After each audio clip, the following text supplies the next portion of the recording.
Remember when Biden said no space between Israel and America? Well, that hasn't held up very well. America just cut off military aid to Israel just when Israel needs it the most to finish off Hamas. Shame on you, Joe Biden. Shame on you.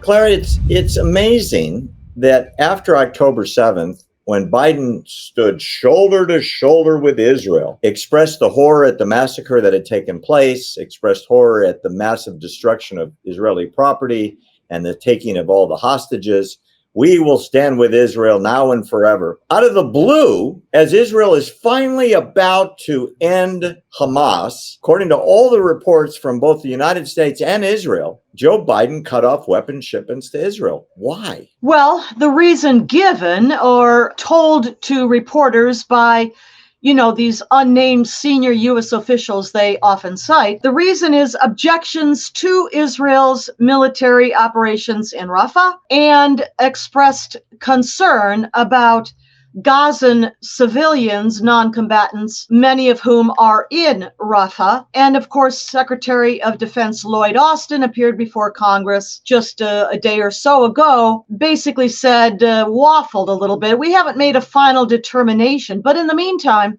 just as you say, Barry, shipments that the administration, Congress has already allocated funding for and were to be delivered. Those shipments include 1,800 2,000-pound bombs and 1,700 500-pound bombs.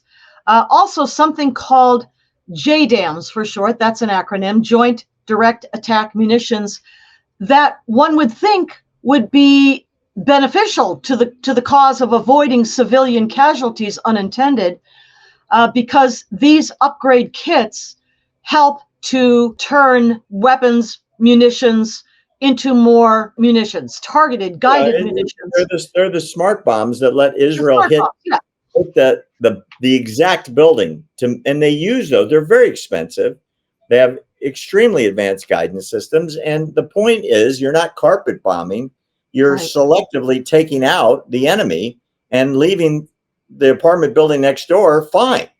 And to cut those off puts Israel in a position, if they run out, the destruction is going to be much worse.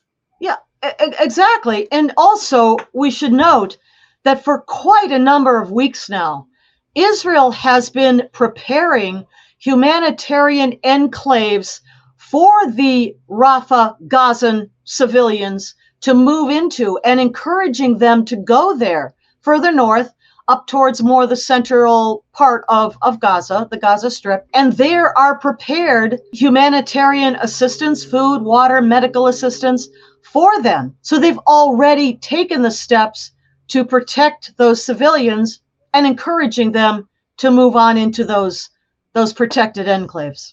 One more thing on this subject, Claire.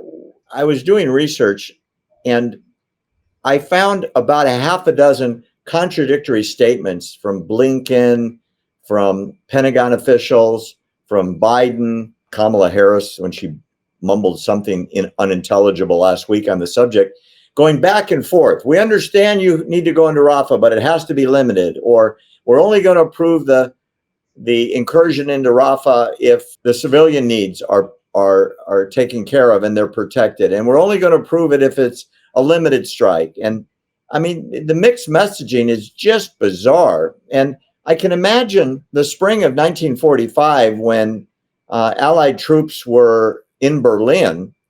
Can you imagine, after all of that destruction started by the Nazis, if Eisenhower, the supreme commander, had said, yeah, you know what, we don't want to go the last 3 blocks. We can let that Hitler guy go because he says he's not going to do any bad stuff anymore. And we'll leave the Nazis in place.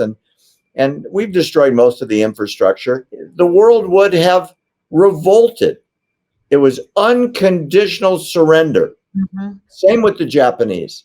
And this idea that a terror group modeled after the Nazis in both the way they function, the way they treat their own people, and the way they treat their enemies, should be allowed to remain is astoundingly stupid.